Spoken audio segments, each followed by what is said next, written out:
started. Okay.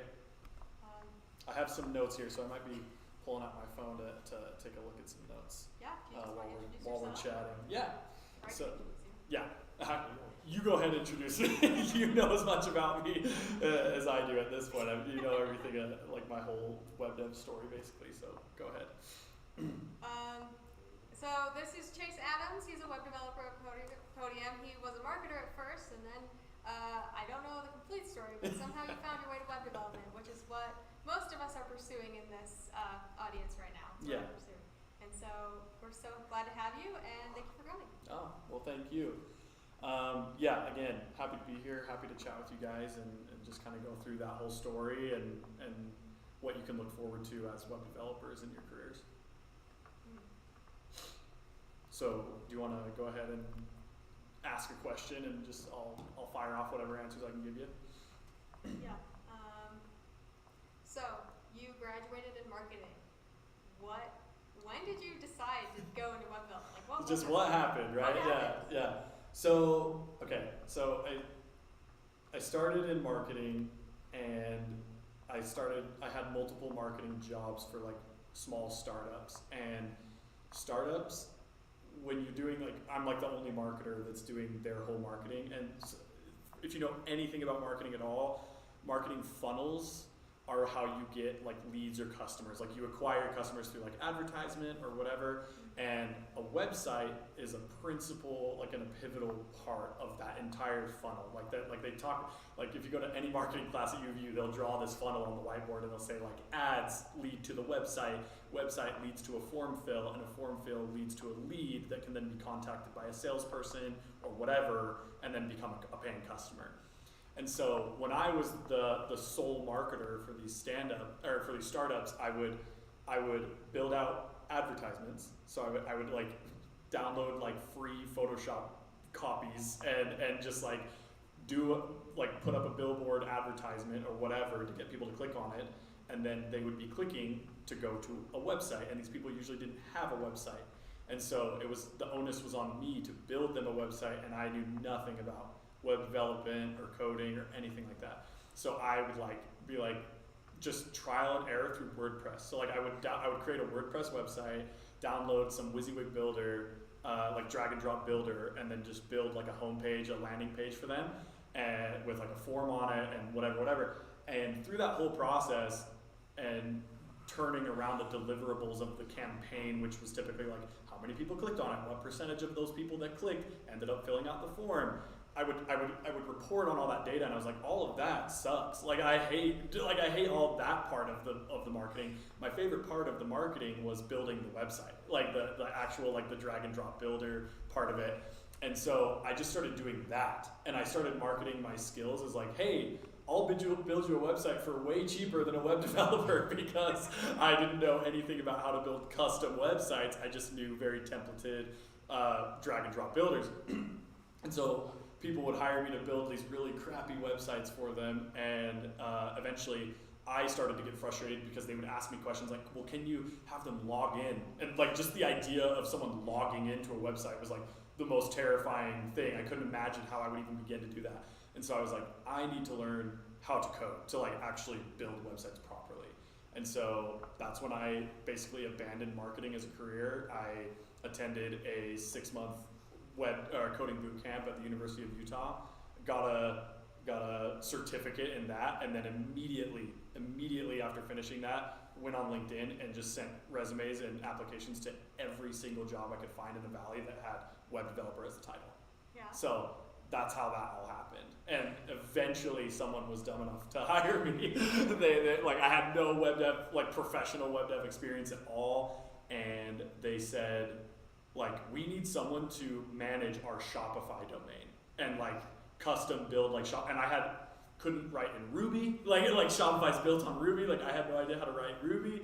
I had no idea how to do Shopify. But I was like, yeah, no, I can do that for sure. Yeah, no, that'll be easy.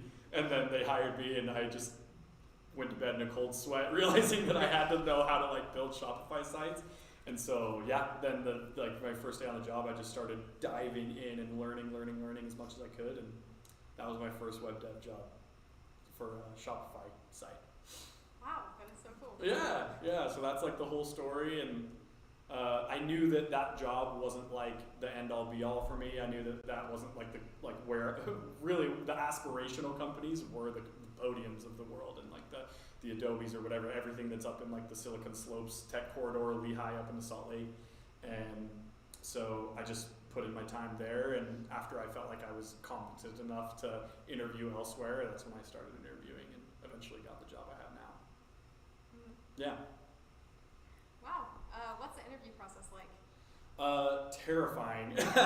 No, the interview process is what's so interesting about web dev and like software engineering interviews is that there's like knowing how to write code is like such a small part of it. Like it's one part of it, and it's a key part of it, but your personality, how you mesh with the team that they're trying to hire you onto, all of those things play a huge role into like whether or not you'll get an offer or not.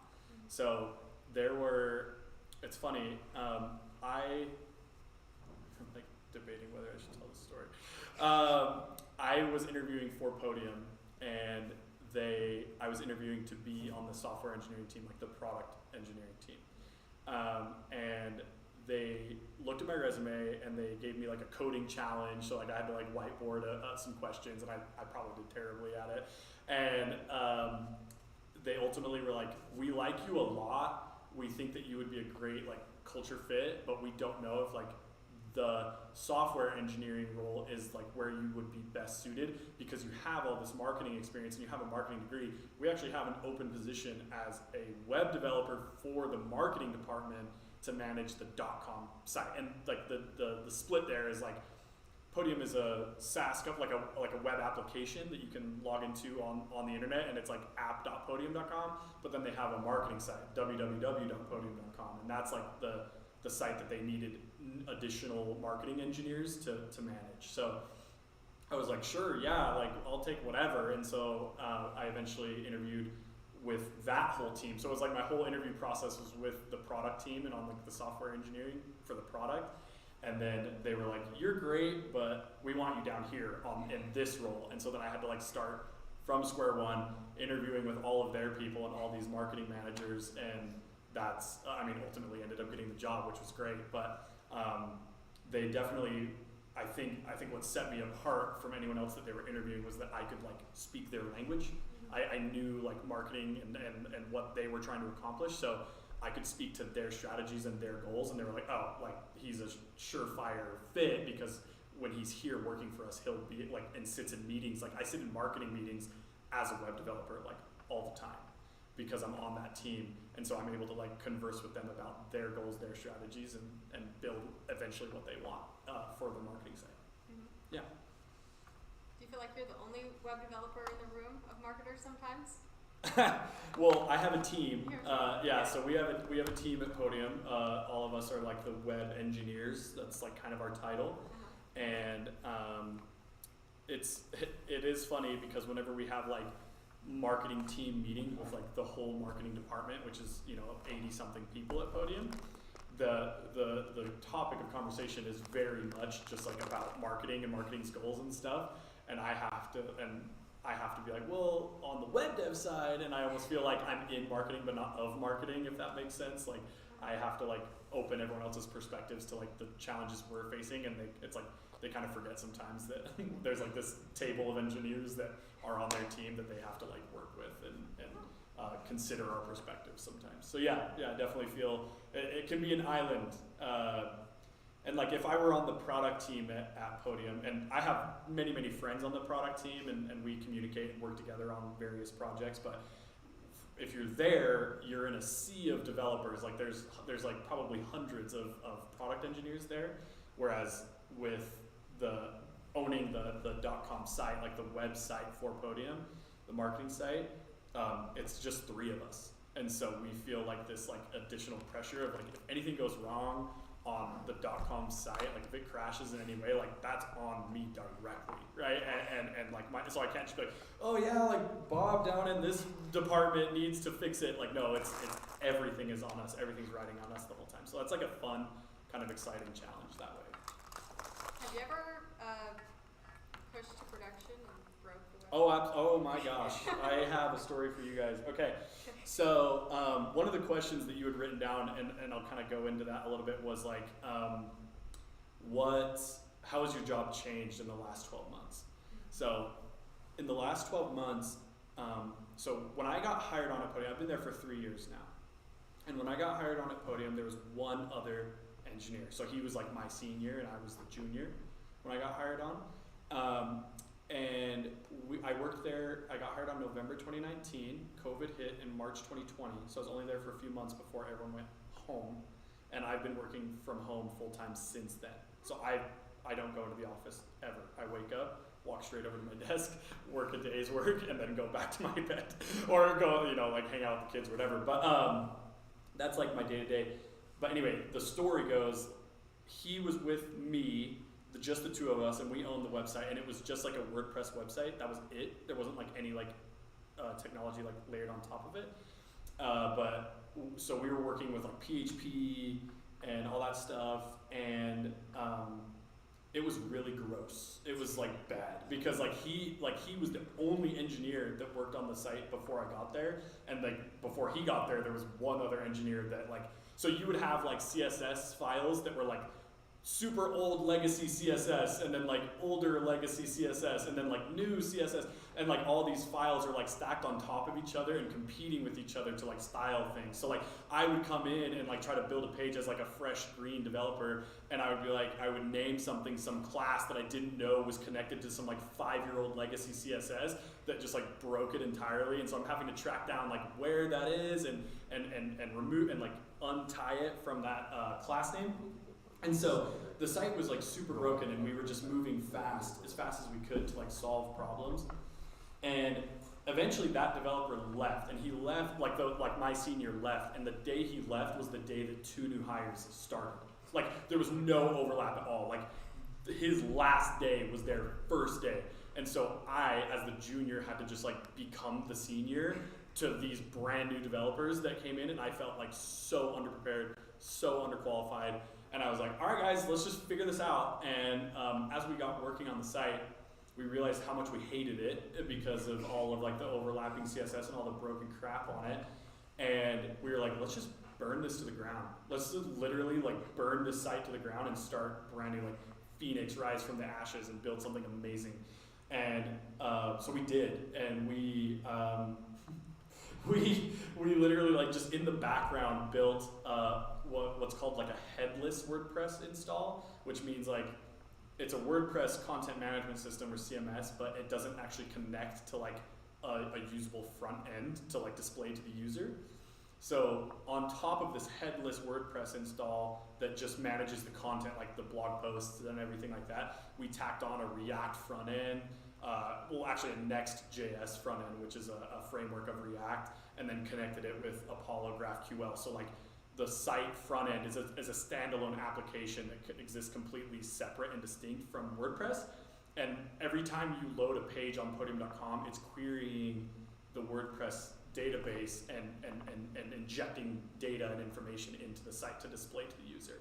So it made it way faster, way more performant, way cleaner.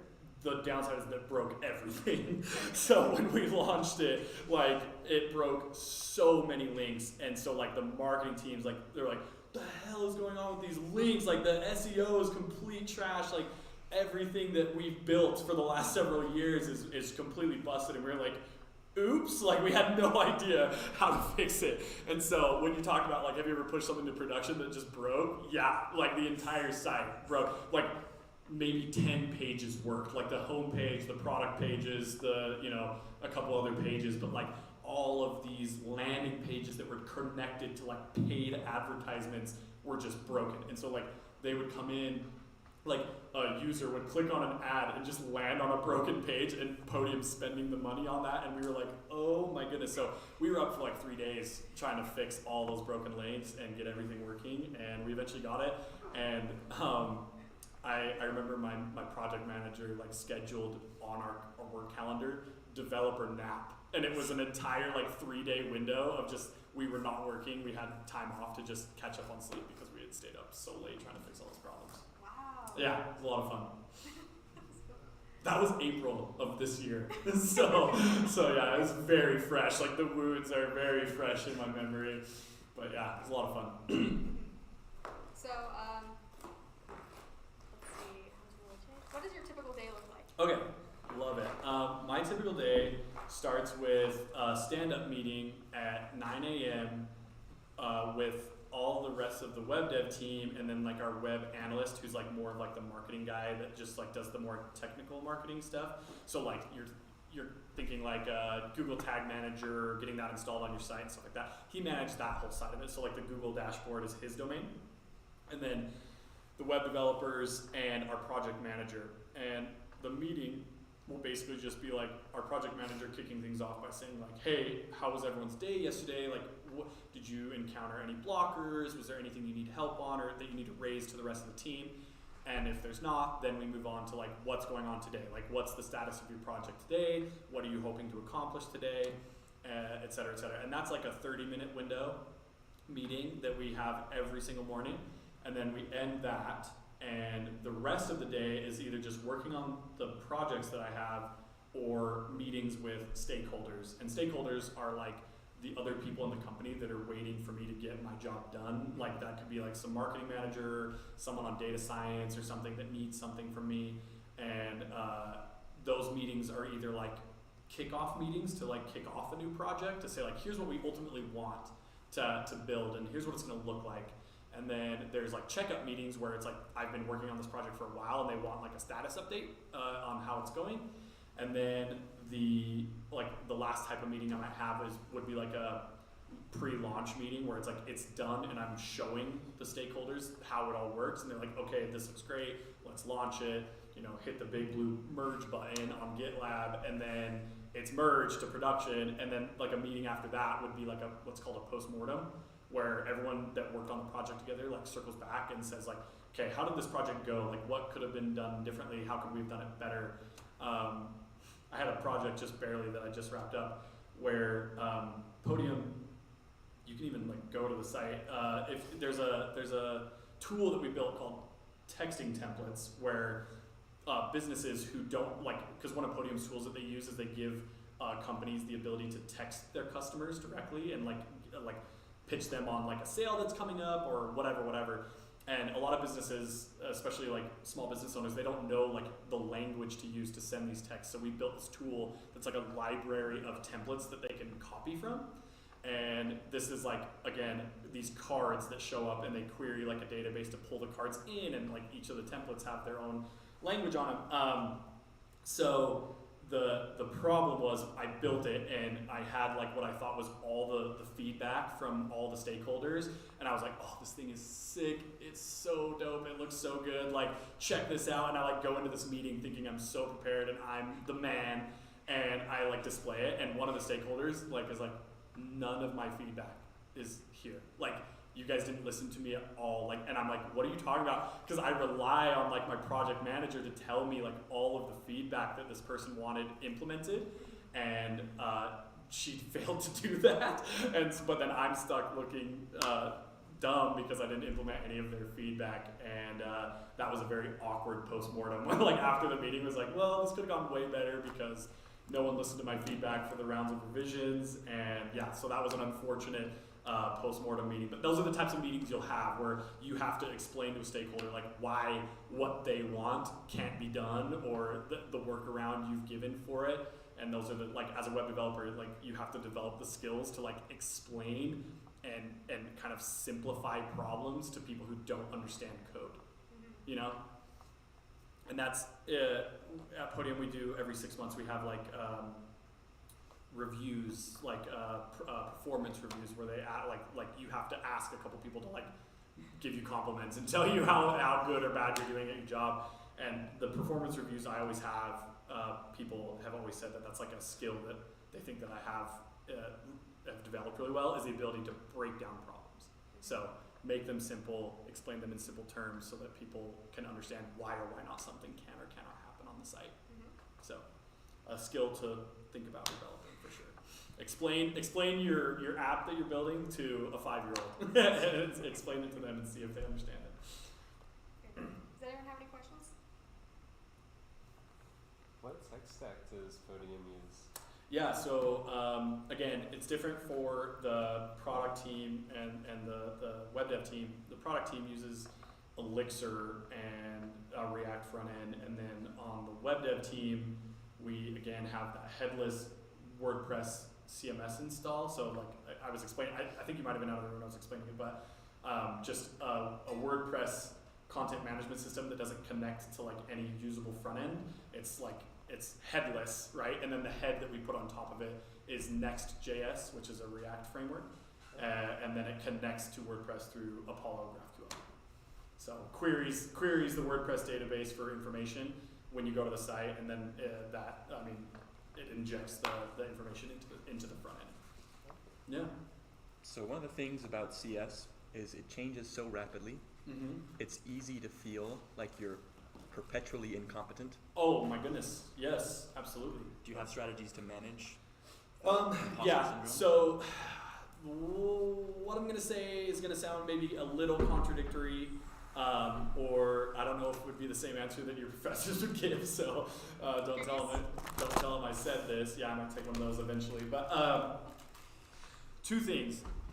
Success as a web developer, first and foremost, this might be long-winded, so I apologize, but first and foremost, I'm going to say that your success as a web developer doesn't require you to be the smartest person in the room, nor does it require you to be the best web developer in the room. I'm constantly learning from my teammates, and I'm constantly picking their brain and asking them questions. So don't feel like this perpetual imposter syndrome because this person knows more about this technology than you.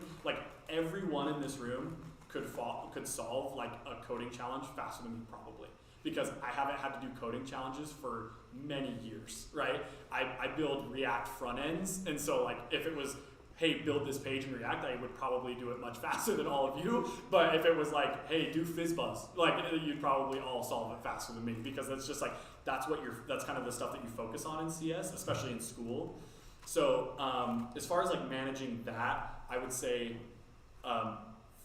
at the beginning, explore technologies that you might like, and it might end up that you hate them. But if you find one that you really like, try to specialize in that, because no one will ever know the breadth and depth of all of web dev, right? That's an impossible task. But you can become really good at knowing React or Vue or Angular or whatever your chosen framework is, and then you go to hit the job boards and people are we need a React developer, we need an Angular developer, and then you're just way fitted for that role because you specialized in that. And yeah, that might pigeonhole you a little bit, but you also will maintain your sanity, not trying to learn everything there is to know about web dev all over the place. A good example of this is when I was in coding school, I built a React application and that had some exhaustive state management. So I used Redux, which is a state management library. You probably all heard of it. At this point, that was years ago, right? And so at this point, Redux is a little behind the curve, and there's a lot of other ways that you can manage state in a React application that might be a little cleaner and just less boilerplate, less superfluous code. And so one of them is built in is React Context. I don't know if you've used React Context at all. It's a new thing that was, or I don't know how new it is honestly, but we started using context in the Podium site, and I just had to learn it on the fly. I was I don't want to do Redux because that's it's been so long since I've used it. So I learned context, and I was dang, this is sick. I love context. This is so cool how easy it is to manage state with context. And then I'm on Reddit last night, and people are context is dead. We're using Burbler now, and just some new thing that I had never heard of. And in the comments, all these developers are arguing. They're no, not Burbler, it's Vibio, or they're all arguing about the best state management for React. And I was just laughing to myself because I was I don't know what half of these are. And context was fine for my purposes, but I think you'll go crazy trying to be on the cutting edge of the latest technology all the time. So I would to wrap it all up, explore, discover a framework that you love or that you just think makes sense in your brain, lock onto that, and then just in the sphere of that framework, figure out what technologies are new that are coming in. And if one comes in that doesn't do much different than the one that you're really good at, just don't worry about it, because it's at that point it's personal preference. If it's accomplishing the goal, especially if you're like your stakeholders, like the CMO of a company, if the website does what he wants it to do, you're good. You know, you don't have to have like the latest cutting edge technology all the time to manage your site. That's really good, because like I feel that pressure as a student to start learning everything and know everything. Absolutely. And I can imagine, like, yeah. as a student for sure, especially because like your careers are just starting, so you feel like you have this like endless amount of paths in front of you. And I'm like severe ADHD, like can't deal with like multiple choices, and so I had to like just like put blinders on and be like, React is my baby, like I'm just gonna focus on that, because it's like magical to me to like write React code and then like hit save and it just like pops up on the screen and I immediately see the results of that. So I'm like a big front end guy, and it's like I do full stack, like I've done like OAuth flows for Podium and stuff like that, lots of back end like database stuff. But if I can, I like push that to the guy on my team that really likes to do back end stuff, and I'm like, I'll build all the components for the site because I love building React components. So anyway, yeah, I would say don't get bogged down in analysis paralysis. That's the word I like the phrase I like to use for that. Analyzing all your options. Just put some blinders on, pick one that you really like, and then just really study that one. Study the docs for it, study the frameworks that are being layered on top of it, because there's always new frameworks being layered on top. Yeah. How much do you make? If you don't mind. I'm due for a big raise. No, I make over 100,000. So 6-figure income, and that's only gonna grow. And when I was a marketer, significantly less than that, and that was a huge motivation for me to learn to code, because I would work in companies as a marketer, watching the developers roll in on a longboard and flip-flops and just sit down for 3 hours, code something, push it to prod, and bail. And I was like, dude, this dude makes 3 times as much money as I do. This sucks. I was like, I'm out of here. I'm gonna learn how to be a developer. No, yeah. So like, as a developer, I love there's a sense of pride of ownership of like the Podium website. Like for me, it's like we talked about this earlier. Like Podium's marketing site is like my thing. Like that's my it depends on me to run, and if I mess up, it breaks, and I take a lot of like responsibility and pride in managing that, and being able to do that in ways that like no one else in the marketing department could possibly imagine. Like if they pulled up the code that I work in, they would throw up. Like they have no idea how to work it. So there's like a feeling of kind of like power in knowing like how to read code and just be like, yes, this is my thing. So yeah, definitely think that developers deserve the money they make, and you're all in a good career path for earning as you get into your careers. So I'm working an internship right now. Okay. And I find it much more difficult to read code that's written than to write my own code. Oh my gosh. Do you have advice on how to get better at reading other people's code? Oh my gosh. I wish I did, man. So I'm just glad I'm not the only person who feels that way. yeah, no. No, that's like very. That is very okay. Here's what I'll say. If you are writing code, the responsibility is on you to document your code and write comments and make things legible, because like, yes, if I look at some function that my coworker wrote and I like went line by line and like really dissected it, I would eventually come to an understanding of what he was trying to accomplish in that function. But it would be so much easier if he just put 2 forward slashes and said, this function updates, state based on this thing, like based on some value, right?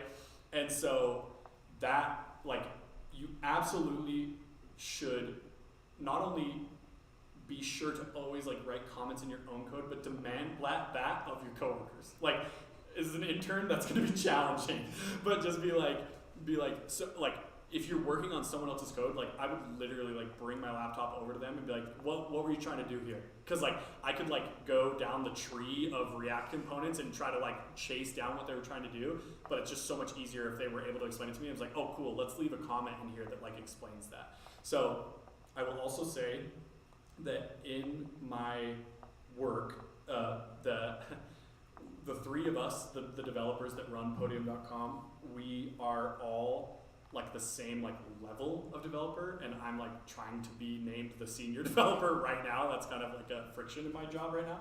But so we don't like, it's hard for us to like override one another to say like, I think we should do it this way, because the other one will be like, well, I think we should do it this way. And so it's like really annoying that we don't have like that head or that captain to like steer the ship. And so one of our developers, like his understanding of how like React components should be built is like so different than mine, and the way that he like lays them out is like he'll start a project and then I'll be tasked with finishing it, and it takes like 3 days just to like get up to speed with like what he was trying to do for that project sometimes. And that's for any developer. So if people aren't writing comments, if people aren't like practicing like code cleanliness, and if there isn't like any sort of agreement as to how your code should be structured, it can be very, very challenging. So just know that you're not alone in that sentiment. It's tough to read code that other people have written, but I think that the only answer there is practice, time, and making sure people comment things in their code. I mean, how much do you comment? Do you comment? Not as much as I should. Yeah, not as much as I should. Because when I'm writing code, I'm like, this is easy. Like, look how simple this is. No, but definitely I feel like I need to be better about commenting, and that's just, I think it's a blind spot for a lot of developers, because as code is like coming out of your brain and out of your fingers onto the screen, it makes perfect sense to you, because in the moment you are doing it, and it's like, oh yeah, and then you're also like trying multiple things, like it's like save, oh it didn't work, oh let's try this, save, oh that didn't work. So it's constantly like hammering, like trying to figure out how it all fits together.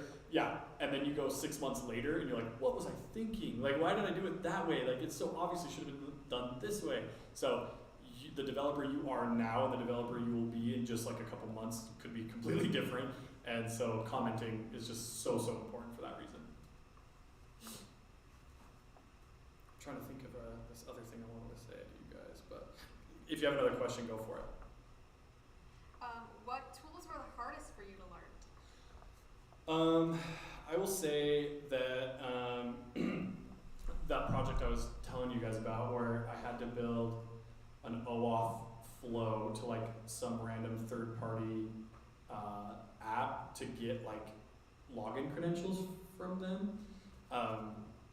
That was annoying because I just haven't built like OAuth flows in a long time, and there's like so much to do with like token authorization and handshakes and like all this back and forth between the two apps to make sure everything's like secure and authorized. And so that kind of stuff takes some hammering for me. Like it takes some time to remember how to do some of that stuff. So I would say like, yeah, like asynchronous data fetching, that kind of stuff is like it's not my favorite thing to do. I'm more of like the artist, like painting with React code.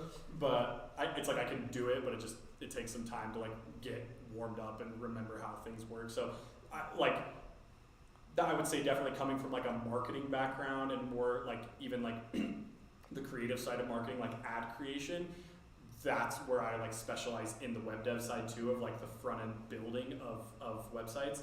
And so the harder stuff for me is like the back end stuff. Yeah. What's your proudest accomplishment? Proudest accomplishment. Let's think. Proudest accomplishment. This might not be my proudest accomplishment, but when in coding school, at the end of the school year or whatever, everyone had to get into groups and like present a project, their like end of year project, and I was like, I'm gonna do it myself. And that was like the dumbest idea ever because it made for so much more work for me. But I ended up building an app that was I call it Code Fighter, and it was literally like it used web. If you asked me to build it right now, it would take me a year. Like there's no way I would remember how to do it because I just wasn't like in the weeds. I'm not in the weeds of that kind of stuff now like I was then, but like it used WebSockets to like determine how many people were like on the page at the same time, and then like so it would be like literally a video game where it loaded like a coding problem, and you and another person in real time had to like solve it simultaneously, and then whoever like submitted first like won the round. And so it was like a code fighting like in real time against your friends. And so like having to like create like a Docker instance to contain the code so that people couldn't like inject like evil code like into there to like crash the site. And the whole WebSocket thing took so long for me to figure out. And again, I was a student at the time, right? Like I had no idea how to do anything basically.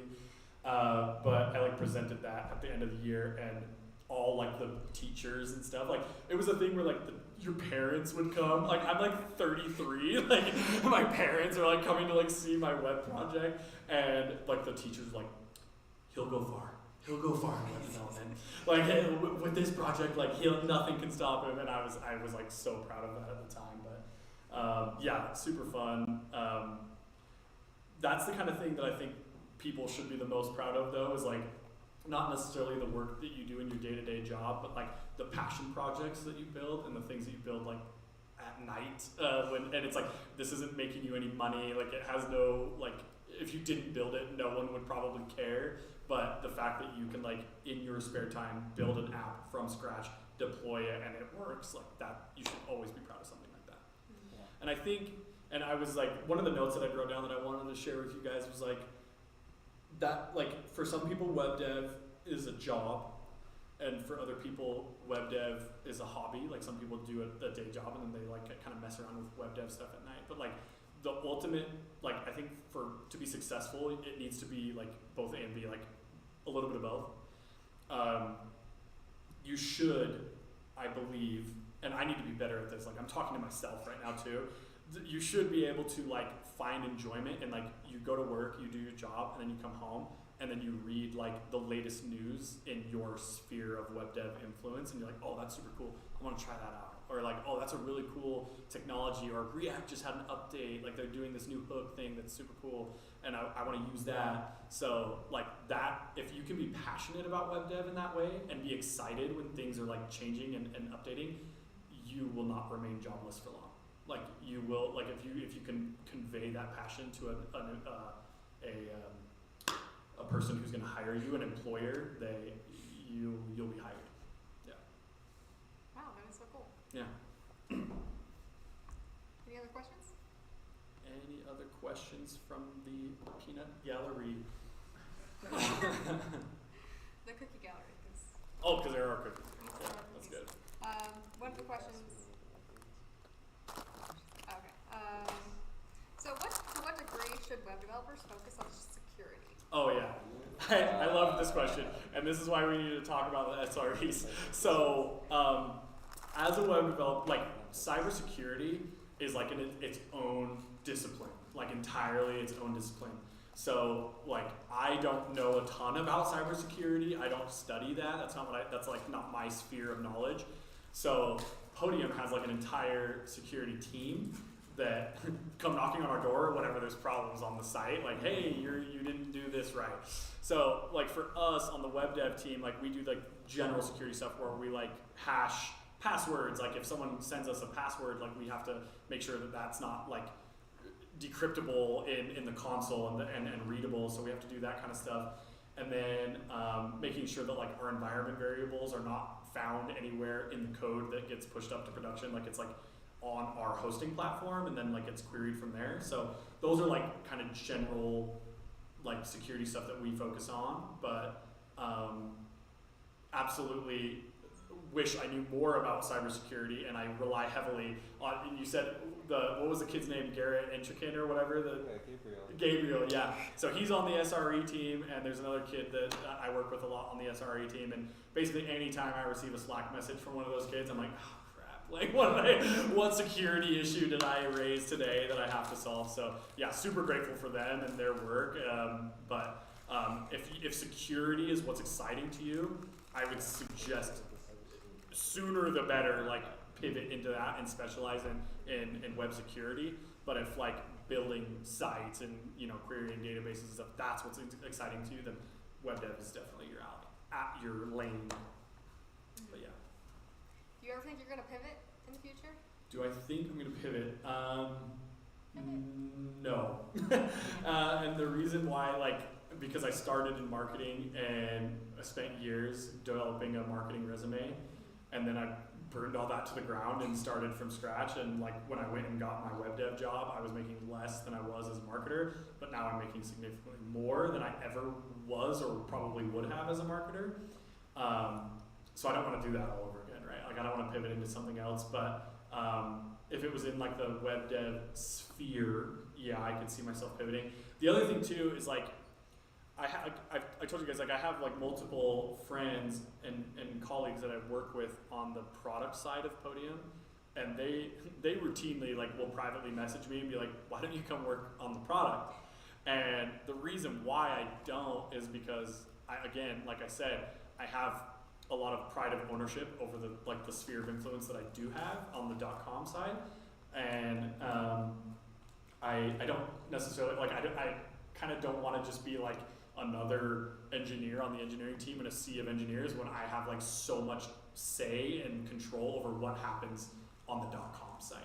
So that you just have to kind of determine what's important to you and what you want as a developer. And yes, I could potentially go up and work on the product, but I enjoy more working with marketers and working on this site that I have tons of control over. So that's kind of my feeling on it. So you said you just recently in April switched to the headless CMS. CMS. Are you guys talking about a redesign? Is that in the future? Okay, something you have to learn right now that is just a constant. It's a law of physics of web development is new leadership equals new website every time. Every time a new leader comes into the company and they look at the website, they're like, oh, this is shit. We gotta start from scratch. We gotta do a whole new design, a whole new thing. That's it's so frustrating as a web developer because you're I literally just built this website. The code still smells fresh. It hasn't been tainted yet, and they want to redesign it again. So literally right now, one of my projects is homepage refresh. That's the name of the project, and they are taking the homepage that we built and they're redesigning it from scratch. So I have to rebuild the homepage from scratch. Thankfully, it's not the entire website; it's just a part of it. But yes, you will always be if anything, it's job security, guys. You'll build a site, you'll launch it, everyone will celebrate, the champagne will pop, and then 6 months later, a year later, you'll be building again. And that's just a constant. That's just part of your job in web dev, unfortunately. But it's great, it's fun. Invite the challenge every time. So.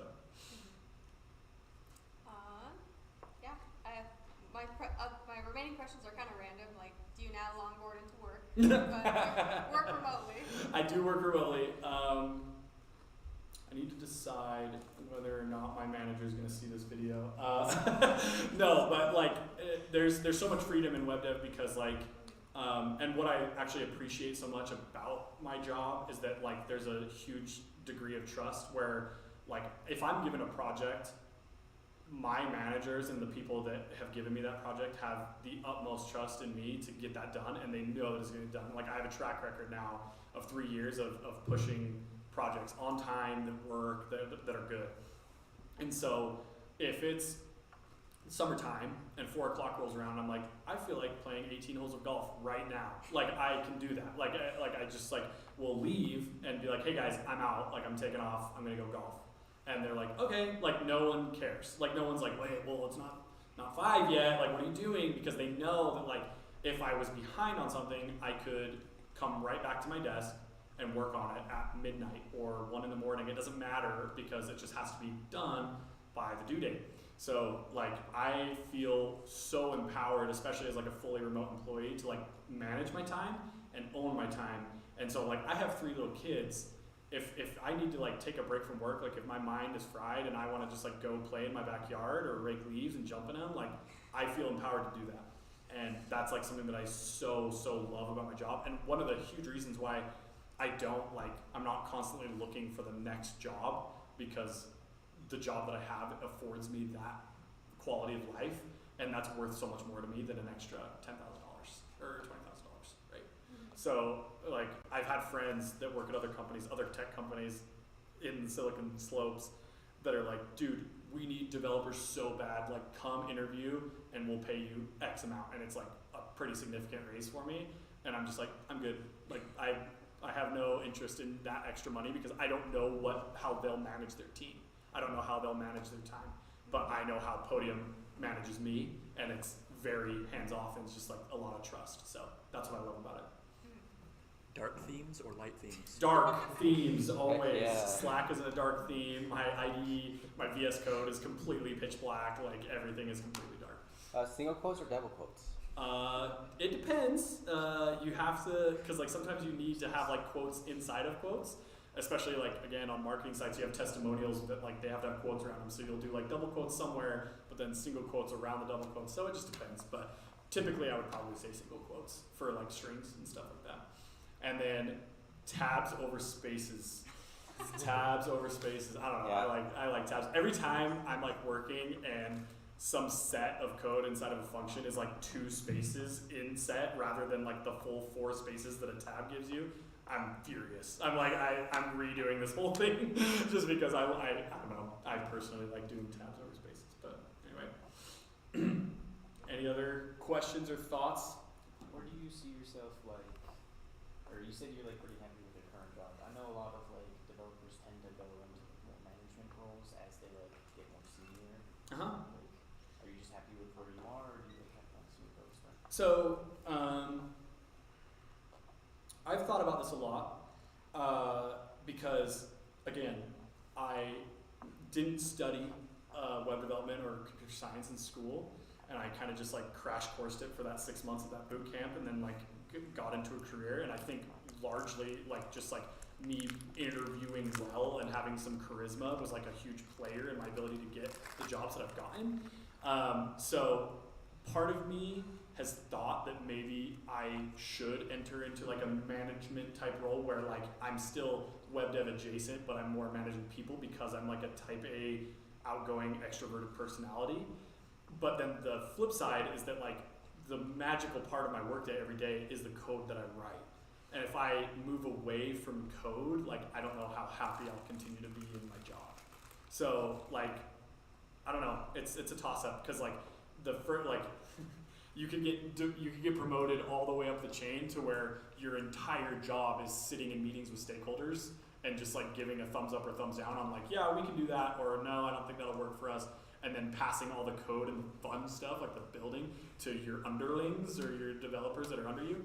And I just don't know if that's what I want to do, but maybe that would be the best fit for me because you all as developers are going to be way smarter than me and way better developers than me. So maybe like you guys should be the ones touching the code and I should be like maybe managing people. That's like a huge debate that I have in my head. But for now, really happy where I'm at and I love the coding that I'm doing. Yeah.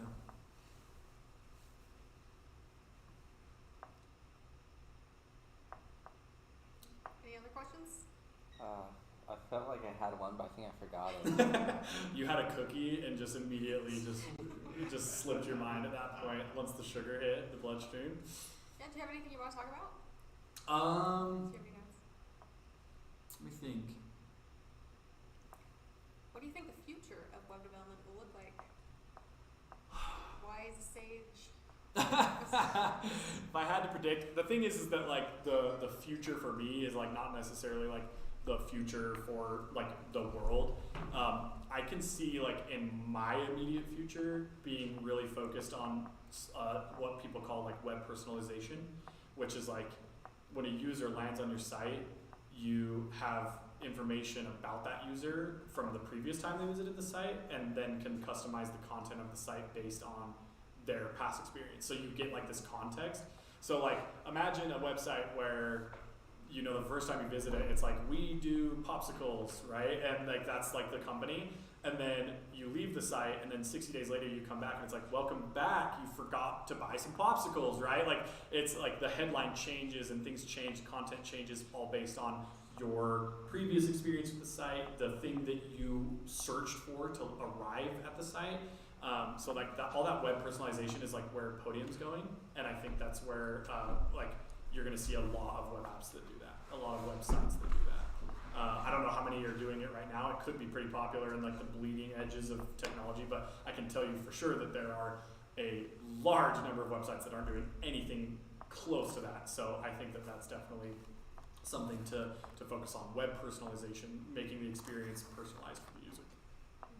So what do you think of web browsers that block cookies by default? I don't like them.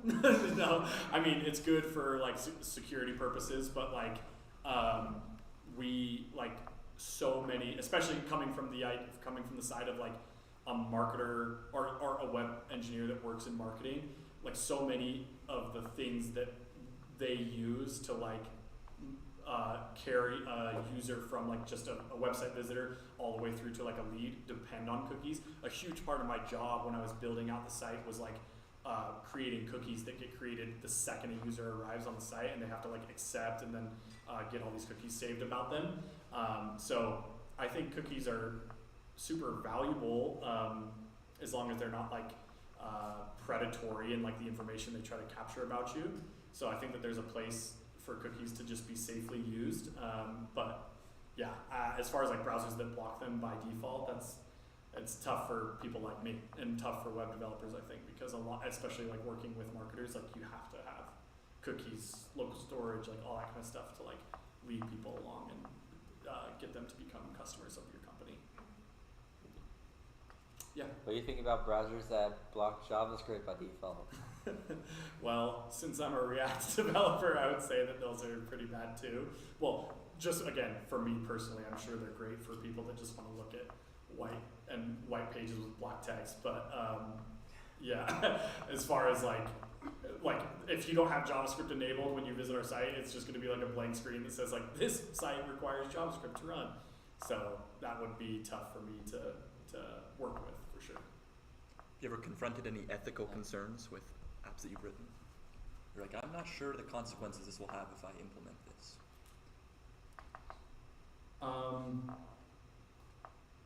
Trying to think. Ethical concerns. Maybe not so much in. Yeah, I would say like not like a you know, Dr. Evil like gonna take over the world with this code that I wrote, but like one thing that is I would say an ethical concern is just like accessibility of your site, because people will build websites just as fast as possible just to get them up and start making money with them, but like there's like this huge swath of the population that can't even like navigate your site if you don't build it in a way that's accessible to people that have like disabilities, right? So and Podium, we did like an accessibility audit a long time ago and had a horribly failing score because again, it was that one developer that's trying to build this site as fast as he can, and so we spent a good amount of time like making sure that we were doing things in a way that's accessible for the entire population. So I would say that those are types of things that you have to think about when you're building your site, is making sure like how, like, yeah, this is usable for me as a developer, like I understand how to navigate the site, but how navigable is it for my grandma, or how navigable is it for someone who you know, is blind or whatever else. So there's lots of questions that come up that you need to take the extra time to build out. Yeah. Have you ever seen any security issues happen on the site as you were working there? Like if there would be like XSS vulnerabilities, or if a database would be wiped by mistake by code, if that was written poorly or stuff like that? Yeah, I would say there was one time where we built a connection between the .com site and the product, where a user could fill out their information and hit submit on a form, and not only would it capture that information and send it to our marketing product that we use, it's Adobe's product, it's called Marketo. It would also create an account for that user. So like the product had to expose like their endpoints and their APIs to like actually create a user in their database from the .com site. And part of that, like you can't create an account at Podium without like adding in a password. Yeah. And so we had like a password field, and like the HTML like element or whatever like had password on it, so it was like, oh, it's good, like it's password. But then like you would hit submit and it would like create the account, and you could just go into the console and see like their whole data, like the whole payload, including their password. And so like the second we pushed, and it slipped our mind, we didn't think about it.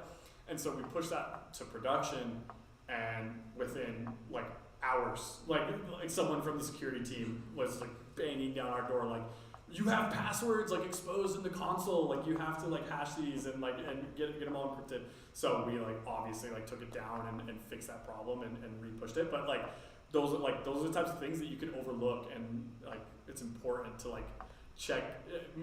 One of the things that I was told very early in my career is that you go too fast, Chase. You code and push too quickly. Like you have to like take the time to slow down and like check things and test things before you push to production, so that you don't do things like that and send passwords through that are exposed in the console. But yeah. Why do you think more websites have been allowing you to say yes or no to cookies? Like, do you think they benefit from that, or? I think it was like I don't know. I think it was a requirement as part of like the California law. It was California law. Yeah. Okay, yeah, I don't know everything about it. I just know that there was like some standard that was created where if you were collecting cookies, they had to accept give you permission basically to capture those cookies.